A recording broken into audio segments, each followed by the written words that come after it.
No problem. If you want to be on ESPN next time, I'd recommend getting a better mic. The quality, could be That's better. true. That's true. Okay, I believe that we are now live. Welcome to Sunday Mass, the Fantasy Bible Sunday live show. As you can see, we have a special guest. Mr. Maxwell Martin is joining us live from Boston. Max, how are you doing? Doing well. Thank you for having me. Excited to go through our lineups together, answer any questions. I do project a lot in the chat, so it's nice for me to finally be able to justify it here. So Yeah, let's see how we go. Max has challenged the Fantasy Bible several times on our expertise and our judgment, and so now like it's all out in the open. We're all on the same level playing here, and we can let debates commence. This is a very special occasion, as you can tell. We all dressed up. This is I haven't wore this jacket since Dane got married, so this must All right. be next most special occasion. Today is my 1 year anniversary on the dot. So that's pretty funny that 1 year later you're wearing today. Exactly. That's fucking hilarious. I guess it is. Yeah. I forgot about that. It was like right after Danny's birthday. Yep. Yeah. So happy belated to Danny as well. Happy belated to Danny as well. All right. So I thought we could get into some of these little headline reaction from you fellas here. I think the one that I want to get into the most is this little piece submitted by Rotoballer, Adrian Peterson to be the featured option on Sunday. So Adrian Peterson coming in to replace the injured Derrick Henry in Tennessee. Obviously, that is an offense that flows entirely through Derrick Henry. So there's a lot of thought when Henry went down that the Titans should trade for a wide receiver, because this is the time for them to pivot their offensive approach, because no one is going to give you what Derrick Henry gives them in that offense. Instead, they sign Adrian Peterson, who's like 50 years old, deeply in debt, still planning to pay his way out of debt. So he's definitely determined. What can we expect to see from Adrian Peterson in that Derrick Henry role? So I think he's going to get probably 80% of the ground touches. Unfortunately, that's probably what we're looking at. And it might not even, that's probably the cap, right? So Jeremy Mcnichols is the guy that a lot of people stashed in case Derrick Henry went down. And he was never involved in the rushing game too much. Like he never had more than 2 rushing attempts this year so far. And he's taken about 25% snap share. I expect him to maybe go up to 35% snap share, and he'll be in there as the pass catching back on third down. So I mean, what does this mean for fantasy? I think that they'll have similar outputs for fantasy points. It just depends who hits the end zone, I think, here. Yeah, I'd agree. I didn't realize until you just said that he hasn't had that many rushing attempts, Jeremy Mcnichols, because he has had some good games, like more or less like when the game's already been in the Titans' favor and they put him in. But that's all just pass attempts. So it is interesting to see. I also think that the Titans O-line is good enough for Adrian Peterson to just go ahead and make some points that way. But it'll be interesting. So, yeah. I think we really see the value that organizations place in veterans when stuff like this happens. Like we saw last week with the Eagles, Miles Sanders goes down, and everyone's expecting this to be a huge Kenny Gainwell game.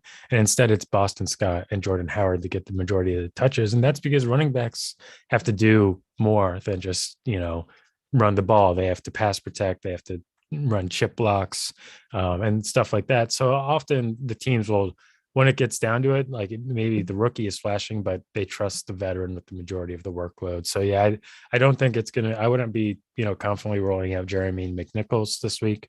But in both weekly and daily fantasy, I think Adrian Peterson is a solid start.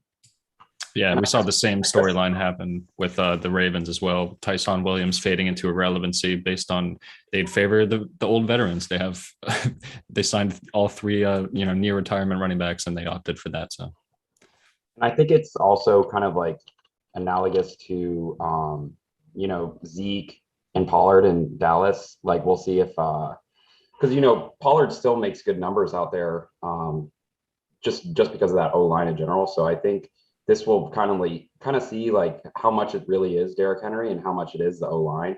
So it is just an interesting game, like to, think about Derrick Henry in the future as well. That's a good point. Like for me, like when Zeke goes down, I have full faith in Pollard because I think he's an electric talent. And then, the offensive system is still there for him to thrive. now we're going to see just how much of this Tennessee success is based on Derrick Henry and whether Ryan Tannehill can actually get it done with the offensive coordinator over there. I am blanking on his name. Todd Downing. All right. Here's another story that just popped up a couple of hours ago. And this one affects you and I both, Max, you in the PJPL and me in other leagues. San Francisco 49ers unsure how much Elijah Mitchell / Deebo Samuel will play versus Cardinals. How are we feeling about Elijah Mitchell going into this matchup? He's run incredibly well up to date. He's maintained his hold on that backfield. I believe Jeff Wilson is coming back, and Mitchell's banged up with a rib injury, but they have a tight divisional game against the Cardinals that they can win with Kyler Murray out. Are you still confidently rolling out Elijah Mitchell this week based on what you've seen, or are you tempering expectations? I'm still playing him just because I kind of have to. I could swap him out for Boston Scott, but I don't know. With the 2 touchdowns that Boston Scott got last week, I'm not sure how consistent that's going to be. And I do know that Elijah Mitchell, it seems like he is going to be playing. That was Adam Schefter also reported that too. So, but I am worried that the amount of points that he's going to be getting is going to go down for sure. So, right. And it stinks because he was starting to have a really good amount of attempts the last 2 weeks. So it just seems weird to me to just, like fix what's not broken yet. So I don't really know what's going on there, but I have to keep him in, unfortunately, and see what happens. It's one of those things where you have to almost read between the lines with the reporting, because like they've reported that George Kittle is going to be on a snap count and that he's going to play half the game.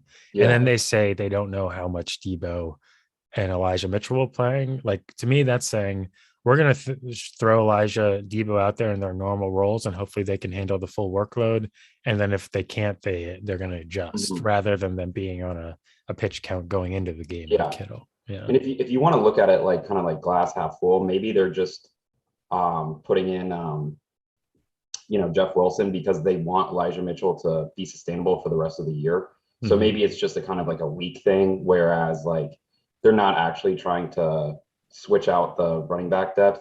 But we'll just see how that plays out this week, and hopefully I can still count on Elijah in the future. But if I can't, my running back depth is back to where it was week 2. So we do have a related question in the chat from Alex B. He says, "Sup fellas, do you think Ayuk has increased value over Van Jefferson this week?" No. I mean, yes, his value has increased, but no, I'd still be starting Van Jefferson over him. Yeah, I think they both have very low floors. We've seen that from both of them. And I would just bet on the Rams having more touchdowns in a game like this, where the 49ers are seemingly starting everyone at 50% health. Like everyone on their team is like 50% health. So I don't know how much we can rely on that. I just like the Rams matchup a little better. Who is the Rams matchup with? The Titans. Yeah. Okay, so that's the other thing for me is like, it's Stafford going against the Titans. Rams-Titans is a competitive game, or at least it should be a fairly competitive game.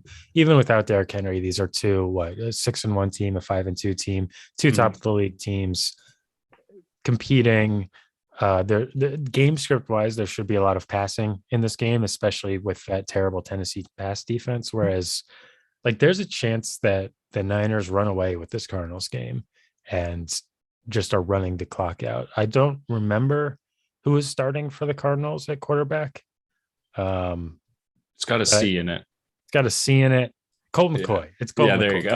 Yeah. So, I mean, my inability to remember, I think, tells you everything you need to know about that.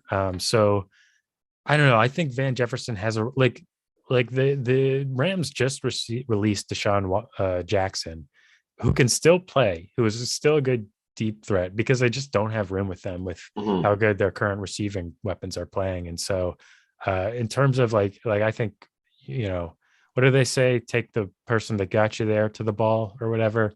Van Jefferson has performed the past 2 weeks, and Ayuk has been more of a flash in the pan.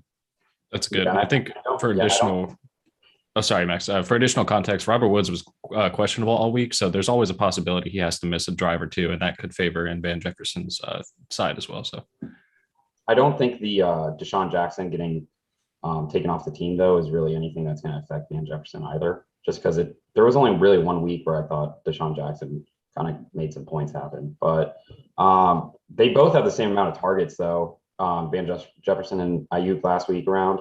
So I don't think it's like either way a big deal which one you play. I do think that Van Jefferson has a little bit of a higher ceiling though, as far as deep threats and stuff like that.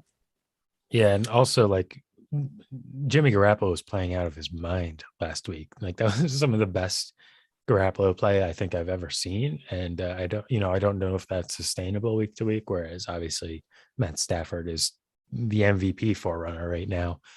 So yeah, I think I lean Jefferson, but yeah, good point, Max. I'm not saying that snaps will be vacated by the Deshaun Jackson absence. It's more of their confidence in that's why they released him, because they liked what they had. Staying on this 49ers game for a second to talk about George Kittle. George Kittle active, expected to play half the game. Not often in the fantasy football world that we get this kind of clarity leading into a matchup where we know that someone is on a half game snap count. I dropped Evan Ingram and I'm rolling out George Kittle with confidence. What are your guys' thoughts on Kittle this week? Yeah, I have to start Kittle in a league. Well, I guess I don't have to, but I am electing to start him over Jared Cook on the Chargers offense, just because I believe if they're limiting him, he's going to be involved running routes and catching passes rather than as a blocker. So I at least am hopeful that the majority of the snaps he's seeing is, to move the chains and try to catch 8 to 10 yard passes. So that's my goal here. And I think you're doing the right thing, starting him over Evan Ingram as well. I also think it matters how the game script is going against the Arizona game. Like, I mean, if they're playing Arizona, right?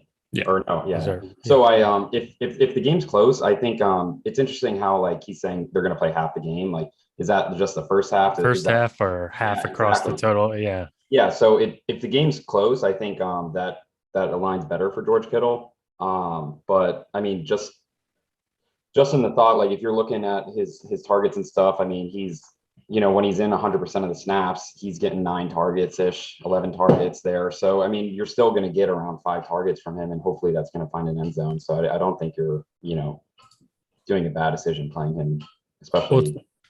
To that point, Max, like half the game could be all of their red zone snaps. Yeah, like it could be he's just in for the red zone package. Yeah. And he walks out with a Mike Evans stat line of 3 catches and 3 touchdowns or something like that. Okay, like that.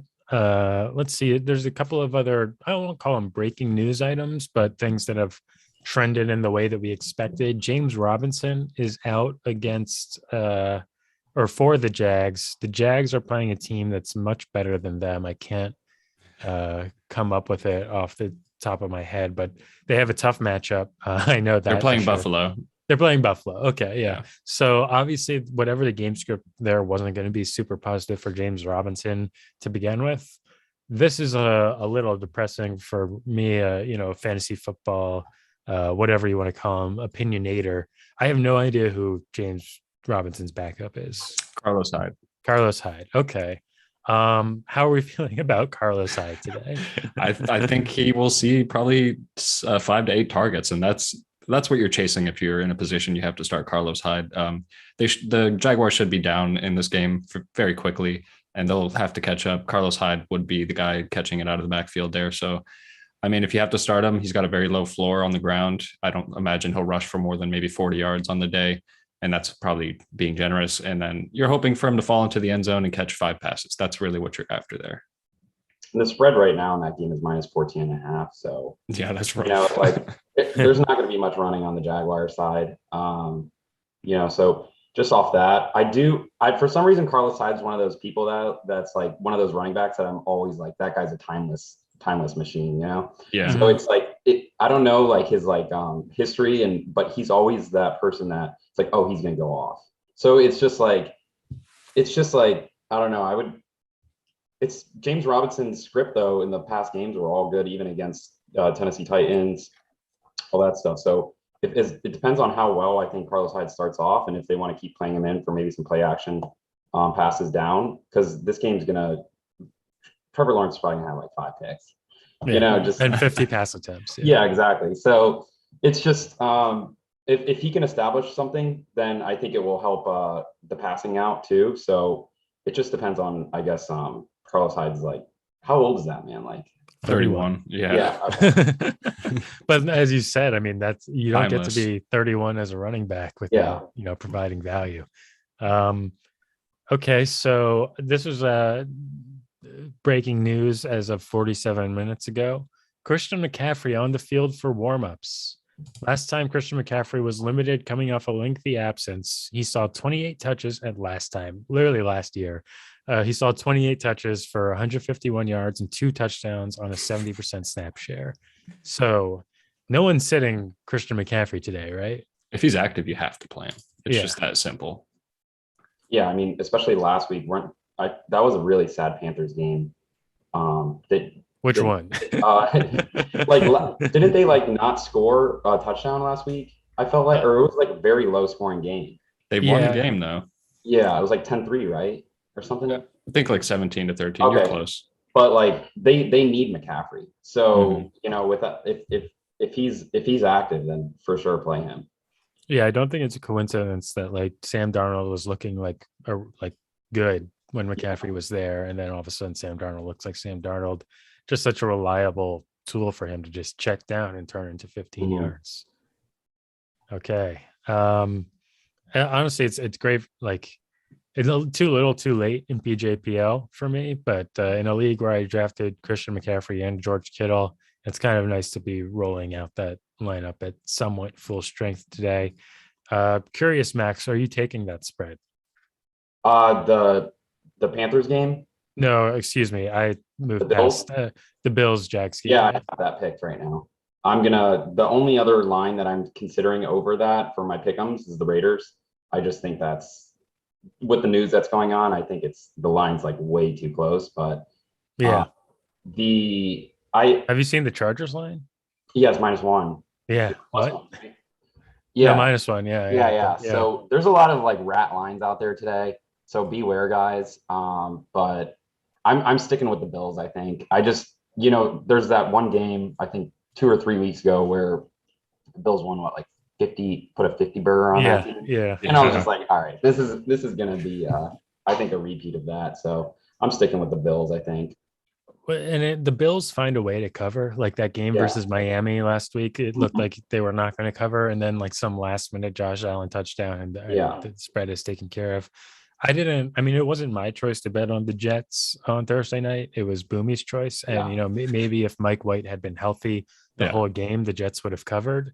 But it was kind of learning a little lesson about betting on really bad teams. It's more likely that even if the spread is massive, they're going to get blown out. I mean, it's even more so that the case in college games, but even in the NFL, those massive spreads hold more often than not. Yeah, the antithesis to that though was the Rams Texans game. Yeah, last week. Now, but I think the Texans are a better team than the Jaguars. I think the Jaguars have no faith in Urban Meyer, and it's just going to be they don't care about the games anymore. I think it's going to be a blowout. So I would agree with that. I also think that, it's worth noting that Texans game opened at 14.5. So people that had it at 4 or they had it until they, came back at the end there, and the line moved to 16, I believe, closer to the game. So yeah. And also, pivoting onto that, not to change this into, bet talk, but that Texans game, I feel like betting on Texans money line straight up on that one with Tyrod Taylor back. Yeah, I have Texans are my underdogs this week. Okay. Yeah, at +4. That game's just going to be that's just one of those shit bowl champions, It's you don't know what's going to happen. Red Zone's not going to play the game, and you're just going to have to go check ESPN Score Center to see what's going up because I just don't see. I have them as underdogs, and I have the under in that game. I just don't think anything productive is going to happen there. I love on Red Zone when they're like, 7 other teams are punting right now, so we're going to show you the Texans Miami. Yeah, exactly.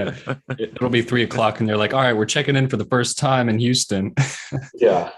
Oh man. I am excited to see the Tyrod Taylor comeback return game, and it'll give us kind of a new a lot of new information about the Texans in terms of like, is Brandon Cooks going to be a guy for us, or is he going to be inconsistent? Is this Texans team better than we think it is? Can they beat some teams like they did early on? So it's going to be a pretty interesting game. And I think Tyrod Taylor's good, like a good second string quarterback. So he's playing. He's the quarterback. Tyrod Taylor is starting, and that gives me even more confidence in the +4. Absolutely. And I think like he's basically like they've talked about the Dalton line before. He's almost like the new Dalton line. Like he can start you some games.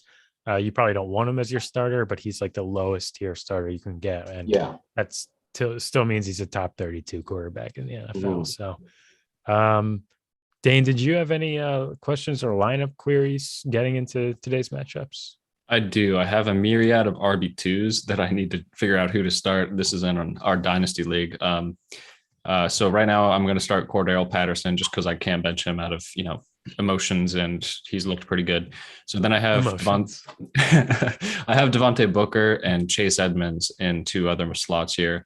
And I'll just read you the guys on my bench if you would start them over Booker or Edmonds. I have Jordan Howard, Jeremy Mcnichols, Jeff Wilson Jr., who's recently activated, Dearness Johnson, and that's really where I draw the line. What were the options? All the names you said sounded worse. They do sound worse, right? So Jeremy Mcnichols is probably the closest guy, and then I have Boston Scott and Jeff Wilson Jr. So like those would probably be the next closest. Bosco's kind of exciting. Yeah, I know. I think his floor might be a little safer than Edmonds, but so the Arizona Cardinals will not have Kyler Murray. That's pretty much confirmed. And they will not have DeAndre Hopkins. In my mind, he's a game time decision, but I think he's sitting. He might play through it. I might be wrong, but I think Edmonds they'll need extra help. Really well. Yeah, I know, right? I can't bench him. So I think he's getting more pass attempts this game is what I'm saying. And it's not even like Chase Edmonds is in a high tier offense where like, he's just making the most of the opportunities he's given. By like all the advanced metrics, he's like playing out of his mind. It's crazy. Chase Edmonds and Jonathan Taylor, the 2 players I was most wrong on going into the season, I would say. Okay, so I'll leave Edmonds in there, and you think Booker's pretty good above those guys as well, then? I think you have to, right? I mean, I'm leaning Bosco over Booker, but I think Booker is probably the smart choice. Okay. The one thing that I'm scared about with Boston Scott is like the 2 touchdowns last week, but I feel like he may go off this week again, and then when I finally put him in the lineup, like in the 3rd week, it's just going to go back to 0. So I don't know. It's just I think you have the most 3 consistent people on that field. So I don't think Boston. There's no confirmed any data on Boston Scott right now. So here's something kind of funny. Who do you think had the most carries on the Eagles last week? That's a very good question. It was Kenny Gainwell. Oh, really? Wow. No way. Yeah, it's crazy. But you go looking back, he had 1 more carry than Boston Scott, and it's because the game was out of hand. Yeah, that's true. Yeah, so that's like you got to contextualize everything. So to me, I think they're going to roll with Boston Scott, but it's so hard to tell. I mean, he's 5'6". He's built very thick, but he's not exactly like the most durable bruising running back out there. I do want to pivot to a question in the chat real quick, just to acknowledge our viewers. Shout out Jacob. Jacob, what's good, boys? In a tough spot for the wide receiver 3 for 1 league, would you go with Rondale? Oh, this is a tough spot. Would you go with Rondale Moore with Colt McCoy throwing the ball, or Donovan Peoples-Jones? Also looking sharp, Max. Thank you. I'll go ahead and start that off. I think Donovan. The one thing I like about like when new quarterbacks are playing for teams, the whole script of like who they're going to be throwing the ball to is just changes. Yeah. So I think Rondale Moore, he has like a lot of good potential. He's just young. So I think, having a new quarterback thrown to them, I think gives him the possibility of being like the WR1 this game. So that's just out of thin air, and that's just a guess. You know what I mean? But you could be penalized by that, or you can end up flourishing off that. So that's just, I like the idea of just, kind of just going for it with Rondale Moore. Well, and it happens quite often. I think when a backup quarterback goes in, he starts honing in on whoever the wide receiver three is in that offense. And you're like, why Mhm. is he? Oh, it's because this is the guy that's getting snaps with him in practice. Yeah, He's throwing yeah. to the second string guys. So not that Rondell Moore is a second string guy, but he is a rookie that's probably taking more snaps with that second string group. So it's tough. Colt McCoy, I mean, he's a capable backup. He's been in the league for quite some time. Kind of a tough defensive matchup. Donovan Peoples-Jones taking over the OBJ role in a must-win game against the Bengals too. This is tough, Dane. What do you think? So yeah, I think it's close. I'm looking at Donovan Peoples-Jones right now. It looks like he missed week 7 with a groin injury. Then they had he was not active for the Pittsburgh game last week, and now he's active and expected to start. So I mean, now I have concerns with his groin injury because those are things that linger and can be easily re-injured. So if you're just looking for the safest option, I think by definition it has to be Rondale Moore at that point. Donovan Peoples-Jones could go out in the first drive, and I don't have the utmost confidence in him, even if he's 100% healthy. Like, who's to say he gets more than a 10% target share on a low passing volume Browns offense anyway? Baker's not 100%. Correct. So I think just all those health variables factored in, I would go Rondale Moore, the explosive young rookie talent. And like you said, Max, I like that point that Colt McCoy is not beholden to throwing to the wide receiver one based on he's practicing with the second team. And also DeAndre Hopkins is probably 50-50 to even play at all. So, and AJ Green is out with COVID. So honestly, yeah, think about that. Like, who else are they throwing to? Well, they have Christian Kirk and they have Rondale Moore and Chase Edmonds. To add to that, Dane, like this is, I'm hearing a lot of narrative going into this game that this is kind of a must-win game for Cliff Kingsbury. Even though the Cardinals are 5-2, it's like you watch the Cardinals, Kyler Murray is why they're winning games. It's not the scheme. Yeah. It's because Kyler Murray's pulling, expletives out of his expletive or whatever. But the bottom line here is like Cliff is going to have to show something schematically to win this game. And who's his new play toy? It's Rondale Moore. So to me, I think there's going to be a lot of packaged targeted plays just that are meant to get Rondale Moore targeted in space and use his athleticism to score. So I would lead Rondale as well. Cool. Yeah, I'm glad we sorted that out. I think I learned a lot about that game just from talking about it so much in this last 20 minutes, like the 49ers Cardinals game. There's so many people who are questionable to play on both sides, and it's worth it to go through with a fine tooth comb and try to figure where the diamond in the rough there is. So we as football fans have been kind of screwed over this week between Kyler Murray. Like I feel like one of the best games was this 49ers game. Kyler Murray's out. The best game tonight was supposed to be the Rodgers Mahomes battle. Rodgers has COVID. So it's like, it's tough. I feel like we've gone back-to-back weeks without, a kind of a marquee matchup, as it were. And speaking of Kyler Murray being out in our Superflex league, I have Kyler Murray and I cannot expect to start him in that 4:00 slate. So would you start Sam Darnold, who plays New England, or would you start Justin Fields, who plays Monday night at Pittsburgh? Oh, two really tough matchups. I start Justin Fields because it's going to be more fun to watch. Okay, that's fair. And would you pick up Colt McCoy over these guys or no? That's crazy. No, I don't think so. I mean, the thing about Sam Darnold is like his floor is just so abysmally low, even with McCaffrey back. I don't think I could trust him.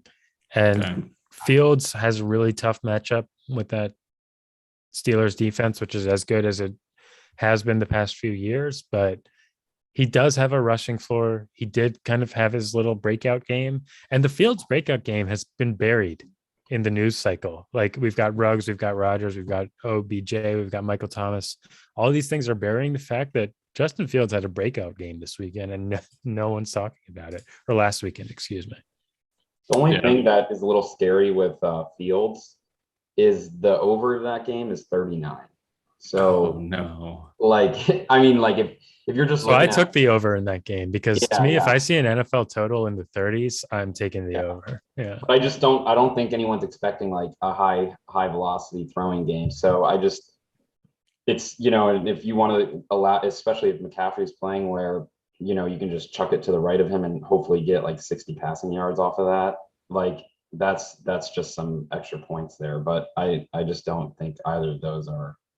You can pick either one in that situation. All right. I don't feel great about any of this, but thank you. Yeah, I think the Steelers, if you go look back at their point totals, they average like 24 points a game, which is not something you would expect. But when I saw that it was like set at like 38.5 and I took it, I'm like, oh, I'm taking the over on this because NFL games just have a way of hitting like 40 points as a baseline. All right. Do you guys feel confident? This is from Jacob in the chat, rolling out Debo this week, or should I roll with Gaskin? We talked about a little about this at the top of the show, but to me, it's kind of interesting. And I'll just repeat the point that I made, that they've said that Kittle is going to be out for half the game, but they haven't made those declarations about Debo or Mitchell. So to me, that says that they want to roll them out full time. Debo is the engine that makes the offense go. When I mean him and Shanahan, of course. So it's tough because the Dolphins do have a solid matchup, but I'm rolling out Debo this week, I believe. What are y'all's thoughts? Yeah, I think you nailed it. You have to go Debo with what he's been able to do, even if he sees, I don't know, 50% of the game. It's kind of like Kittle. Like, I just trust that he has enough of a role and the skill to back it up. And I mean, you'd feel so terrible if you bench Debo and he scores a touchdown on an 80-yard pass and then sits out the rest of the game. Like that, you've already got your week there. So I just can't trust Gaskin, Bozo Gaskin. I just can't do it. I concur completely from both of you guys on that. Awesome. Well, while we're on the topic of that game, man, this 49ers Cardinals game is like the nexus point of fantasy this week. I have a league where I have to choose between Elijah Mitchell or Chase Claypool. And previously I had Elijah Mitchell in, and then we got this injury news. Should I swap him out with Claypool? Oh, that's a tougher one because, we just talked about the low over under there in Pittsburgh. Claypool hasn't really been clicking with Ben Roethlisberger leading that offense. They're trying to do two different things. Full PPR, I should mention. Full PPR, that's important too. Jeff Wilson is active, so he could be the third down guy there. So that could take away from Elijah Mitchell in the pass game. That's important for full PPR. Yeah, I mean, Claypool has been disappointing. That offense can't throw the ball reliably down the field, and Claypool is very, very good at getting open down the field. And Ben just isn't looking that way because he can't do it. They script like 2 deep balls in the first quarter, and then Ben is shot and can't do it again the rest of the game. That's what's been happening. So, I mean, you're either getting lucky on the first quarter or Claypool will have a ceiling of like 8 to 10 points. So, And I think, like, especially since Elijah Mitchell has been producing, you don't, even though there's like some possibilities that his numbers are going to go down, you feel like in this situation, you'd feel like a fool, like sitting Elijah Mitchell and him still going off rather than, getting like 10 points from Chase Claypool. Exactly. And that's the thing. That's one of the things I think we talk about the most on the Fantasy Bible is the can I live with myself element. And that's like often leads into a lot of our fantasy stats. So that's what I would say to Jacob in the chat, who threw in Gaskin had his best game of the year with Brissett versus Tampa Bay. Food for thought. Can you live with yourself if you sit Debo and he goes off? Because that's the decision I think that you have to make. I mean, I know Jacob. We do know who Jacob is, and he is a Dolphins fan. So you could double down on the fandom, start Gaskin, and just kind of enjoy what happens there. Or you could shoot yourself in the foot twice if the Texans beat the Dolphins and Gaskin scores 3 points. So it's also about what do they say? Diversification. And if you split like Deebo Samuel's targets like in 2, you're still over Myles Gaskin in like the majority of games. So I don't know. I think it's pretty obvious that I'd pick Deebo Samuel, but if you're dealing with a Dolphins fan like Jacob is. So Jacob actually says he's not a Fins fan anymore and he wants that on the record. Oh my. I guess just the simmering nature of the Deshaun Watson trade has pushed him off, which I can understand. I felt pretty gross about the Eagles earlier in the season, but ultimately that didn't happen, fortunately. Max, we focused on my lineup. We focused on Dane's lineup. Do you have any lineups questions that you want to get into? My only thing, like, I'm very interested to see how Boston Scott plays and Elijah Mitchell, and we've already discussed those two. This is my final week of caring about Zach Moss. Like, if he doesn't go off or like at least gets 12 points, I definitely lost the trade already, but this man he's not producing at all. But It's yeah, go ahead. Well, it's just kind of interesting the way perception works in the fantasy football world, because I was looking at Zach Moss the other day and I was like, wow, Zach Moss is having a season that I did not expect. He's having a solid season. I would love to have this guy as an RB3 flex somewhere. And then but that's because I don't have him on any teams. Whereas you're looking at it every week. So you get the close picture of it not living up. So yeah, that's kind of interesting. And then I guess the only other thing is on a Kyle Pitts discussion, like at this point, we're starting to see how high up the draft board he's going to be going up next year. So as long as he keeps producing with those numbers, I'm very excited to see Kyle Pitts just, keep going off. And then my last thing is Cole Beasley. I think I'm finally playing him. And he's got another 2 weeks until the tight end comes back. I forget his name. Knox. Yeah, so I think that's an interesting. Hopefully, he can still produce like last 2 weeks. But I think when Dawson Knox comes back, his numbers are going to go back down. So Cole Beasley is having a very quietly productive season. Mm-hmm.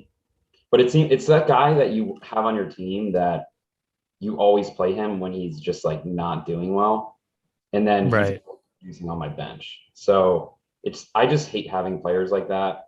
And just like how can you live with yourself putting Beasley in the lineup when he can just hit like a 2-pointer game? And that is always what happens with me with Cole Beasley. I'm not the most likable guy on top of it. But the best thing about weeks like this, where basically my whole lineup, my whole bench is at 0, is I don't have any like real decisions to make. So it's just like you're just living with what you have at this point. So for sure. Did you guys know that Cole Beasley's middle name is Dixon? No. I mean, probably pronounced Dixon, but yeah. Okay. Okay. But it's spelled. I feel like I usually see Dixon like it's spelled like Dick's son. It's kind of interesting. Just factor that into your fantasy football. It's spelled like Dick's son. Oh, we got a little feedback there. Been like surprisingly productive this year, but like not fully productive is Deontay Johnson. Like I want him to just get some TDs, and that would blast his numbers up like to like WR1 territory. But I guess since I watch Red Zone, I don't get to really see what's going on with that game.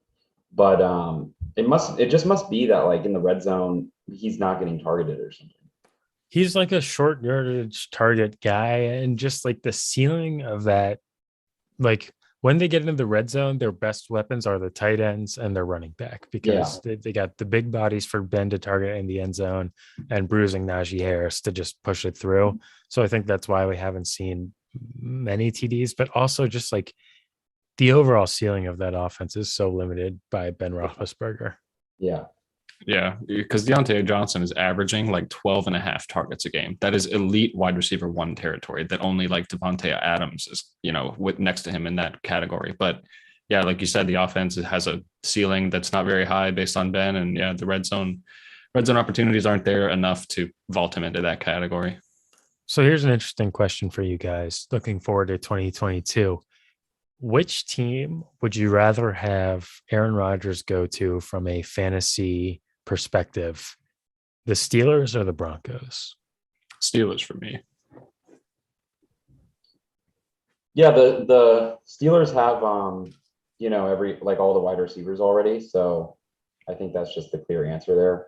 But why would you think like the Broncos too? What would personally I would choose the Broncos, because I think how I kind of feel about the Steelers is that Mike Tomlin raises the floor of everything operating on that team. So whoever the quarterback is for that team next year, their assets are going to be relevant and Najee Harris is still going to be relevant, where I don't feel as strongly about that way in Denver. But you get Aaron Rodgers in Denver, all of a sudden, Javonte Williams, RB1. It's looking good. Jerry Jeudy, Cortland Sutton, Tim Patrick, all those guys go up. So I just think it's very similar situations where they have a good running back. They have some fantasy relevant targets. But I would agree with you guys that the Pittsburgh is a little bit more loaded as far as fantasy assets go. You never know too, especially like Tom Brady, where Rodgers is kind of that player of caliber where he can get wide receivers to come with him too. So that's a good point. Yeah. I think like wherever he goes, I think he's probably kind of making a team kind of like Brady did with the Bucs. I could also see Rodgers retiring after this year. He's going to be he's going to get terrible press from this point forward, and it's not going to stop anytime soon. And he no fucking way they're letting him back on Jeopardy. So I would not be surprised if he just kind of moves to a mountain range and just chills with Shailene Woodley somewhere. Yeah. I think he'll be back, but I understand what you're saying. He's probably beyond frustrated with the entire situation and everyone criticizing him. But I think, it'll all be washed over and he'll come back next year and it'll be talked about again. But by then we'll be talking about, God, I just realized we'll still be talking about Deshaun Watson and Aaron Rodgers all offseason next year. And I'm so sick of it. I'm already so sick of it. Yeah. Oh, my God. Fun fact, did you know that Devonte Adams is a free agent next year? Yeah, I did. Okay, so I'm betting that wherever Rodgers goes, Adams follows him. There's a strong chance. I'm sure Aaron will lobby for that to happen. It all depends on where he goes, but like how Brady went to the Bucs, and let's say Julian Edelman didn't want to retire. They really don't even need to bring Julian Edelman in. It's just like they still would have if Brady asked. They would have. You're right. So maybe that is something to consider. Yeah. And that's been Rodgers' whole thing this offseason was like Brady gets to pick his team and I don't, Yeah, so I guess if we're still it's talking like maybe get more than one ring, Aaron, and we'll let you have a little more choices. So thinking about the Steelers and Broncos as those potential landing spots, I think that would just absolutely crush Cortland Sutton's value, and it would crush Deontay Johnson's value too, because he won't be seeing that kind of target share anymore. But if you do put like Devonte Adams in the equation, I just feel like the payroll of the Steelers wide receivers is a lot higher than the Broncos. So I almost feel like if you want to bring Devonte Adams with Rodgers, it makes sense for that to be the Broncos at that point. Yeah, I think probably. Deontay Johnson is in his contract year. Am I wrong? I don't know. It's close. I think he's like 25. So it's either this year or next year. Yeah, so the value-wise, their payroll is actually pretty cheap because Claypool is a rookie. Sure. Johnson's on his rookie deal. Juju's on that 1-year deal, and Juju will not be a Steeler after next year. So they could, yeah. All right, where can I put a prop bet that Aaron Rodgers and Devontae Adams will be Steelers next year? I feel pretty strongly about it. All right, do you guys have any? Now that we're looking deep into 2022 projection, I would say that we've wrapped up on what we can tackle for this Sunday. Do you guys have any other kind of lineup questions or final thoughts before we wrap this thing up and start preparing to watch some red zone? How do you feel about the no RB strategy going into 2022 draft? So Max, I'm glad that you brought this up.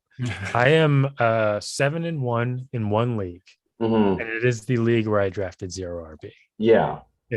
So I saw that like last week about someone going with that strategy. I didn't know that was a strategy. I kind of did it half-assed this year, but I think I may fully commit to it next year with that.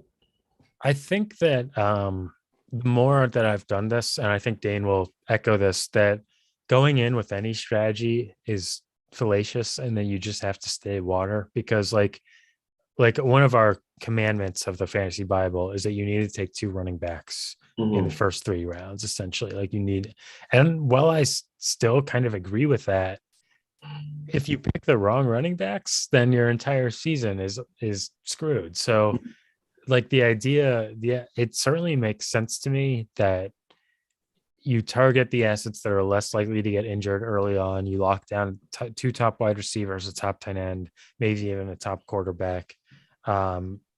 and then you target the position that is the most injured and load up with handcuffs and stuff like that. And why I've survived in that league is because I had Kareem Hunt and Swift, and then I got Mitchell on waivers and stuff like that.